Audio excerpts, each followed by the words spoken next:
एक महल्ला पहला, एक मांसाहारी एक तृण खाए, एक न छत्ती अमृत खाए।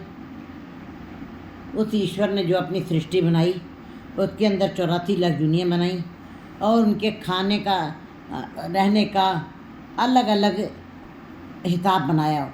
हर एक का भोजन शाकाहारी भोजन कई जीवों का है, कईयों का मांसाहारी भोजन है और मनुष्य कहता है जो शाकाहारी और मांसाहारी दोनों ही खाद्य पदार्थों का पान करता है।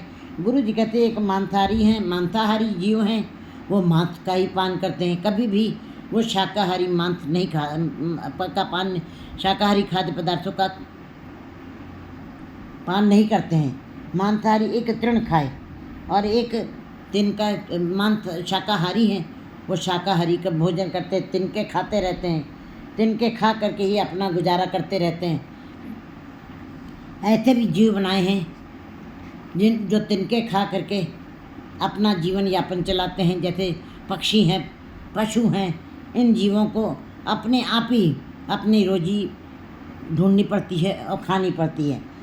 कईयों को एक ना छत्ती अमृत खाएं और बड़े भाग्य वाले होते हैं जिनके लिए परमात्मा 36 प्रकार के भोजन भी की कृपा कर देता है। उनको 36 प्रकार के भोजन मिल जाते हैं। उनके कर्मों का ये उनके कर्मों का ही फल है उनको जो मिला है, जो 36 प्रकार के भोजन कर। क्योंकि राजा बनने जो कोई बना है तो अंशा अवतार है, उन्होंने उनका एक छोटा सा अंश अच्छे कर्म किए हैं, एक छोटे से अंश तिल मात्र अच्छा कर्म कोई करता है तो राजा बन जाता है। इसी प्रकार गुरु जी बताते जिनको 36 अमृत भोजन मिले हैं उनके भी बड़े भाग्य हैं। एक मिट्टिया में मिट्टी खाए और एक मिट्टी के अंदर रहते हुए मिट्टी खाते हैं, जैसे केचुआ आदि मिट्टी खाते हैं, मिट्टी का ही पान करते हैं। और दूसरा भाव ये भी है कि एक मृतकों के बीच में रहते हुए मृतकों का ही भोजन करते हैं। मरे हुए के अंदर मृतकों के साथ रहते हैं और मृतकों का ही भोजन उनका आसरा बन जाता है। एक पौण समार और एक योगी हैं, जति हैं, जो सिद्ध हैं, वो अपनी योगासन करने के योगाभ्यास करते हुए अपनी श्वासों को रोके रहते हैं और पवन माने श्वासों को रोकते हैं। उनका श्वासों को रोके रहना ही, श्वासों की गणना करना ही उनका ये भोजन हो जाता है। पौण समार वो अपनी श्वासों की गिनती ही करते रहते हैं और उसी की गिनती करते करते उनका पवन ही उनका भोजन हो जाता है। प्राणायाम ही का अभ्यास करते हुए वो अपनी श्वासों के द्वारा दीर्घायु प्राप्त करते हैं, उनका भोजन हवा ही बन जाती है।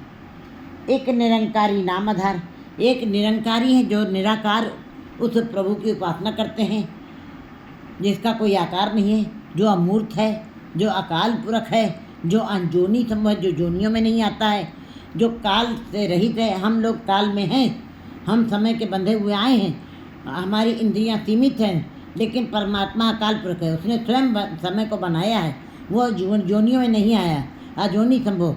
इस प्रकार एक निरंकारी जिस भी गुरुमुख जीव ने उस निराकार परमात्मा की उपासना की है और शब्द के साथ जुड़ करके उसके नाम को जपा है और नाम को ये आधार बना लिया है, ऐसे गुरुमुख जीवों के लिए परमात्मा सदा ही जीवे दाता मरे न कोई। ऐसे जीवों के लिए परमात्मा स्वयं ही भोजन का और रोजगार का, नौकरी का स्वयं प्रबंध करता। उनके लिए रोजगार का, नौकरी का, खाने पीने का प्रबंध स्वयं परमात्मा करता है, जो उस निरंकार की उपासना करते हैं और उसी के आश्रय में रहते हैं। ऐसे गुरुमुख जीवों की रक्षा वो स्वयं करता है, उनके खाने पीने, उनके रहने का, उनकी नौकरी का, सबका प्रबंध वो परमात्मा स्वयं ही उनका ठेका उठा लेता है।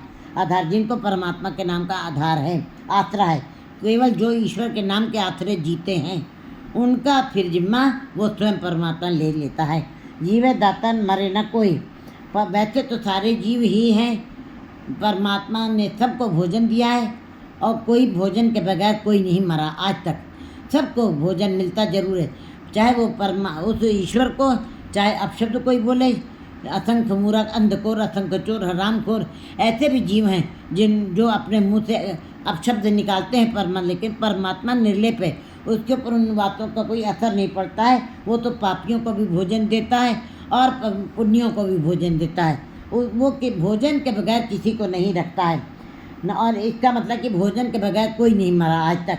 नानक मुट्ठे जाए नाही मन सोए।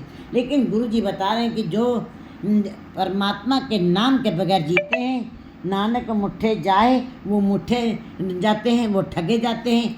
और वे ही सदा संसार में रहते हुए उनको ज्ञान नहीं मिलता है कि हमारे जीवन का उद्देश्य क्या है। वो विकारों में ठगे गए हैं। उनको काम क्रोध लोभ अहंकार आदि में ठग लिया है, तृष्णाओं ने ठग लिया है। और ना ही मन सोए, उनके हृदय में कभी परमात्मा का नाम नहीं बसता है।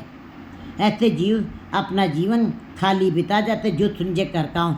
जैसे कौआ खाली घर में आ जाए और कोई एक टुकड़ा भी उसको भोजन का ना मिले तो उसका आना उस घर में व्यर्थ होता है। इसी प्रकार जो जीव संसार में आकर के परमात्मा के नाम को नहीं जपते, वो समझ लीजिए ठगे हुए हैं। वो सूने घर में आ करके सुंझे कर कौए की तरीके से संसार में सन्नाटे में रह करके चले गए। उनको गुरु के शब्द का एक भी टुकड़ा नहीं प्राप्त हुआ, क्योंकि खाली घर है। क्योंकि ये पदार्थ सब नश्वर हैं, ये नाशवान हैं। केवल टुकड़ा गुरु के शब्द का ही जीव के साथ जाना। जो नहीं गुरु के शब्द के टुकड़े को कमाते हैं, वो खाली जीवन बिता के चले जाते हैं, वो व्यर्थ जीवन बिता के चले जाते हैं। उनके जीवन का कोई अर्थ नहीं रह जाता है। 2 कौड़ी।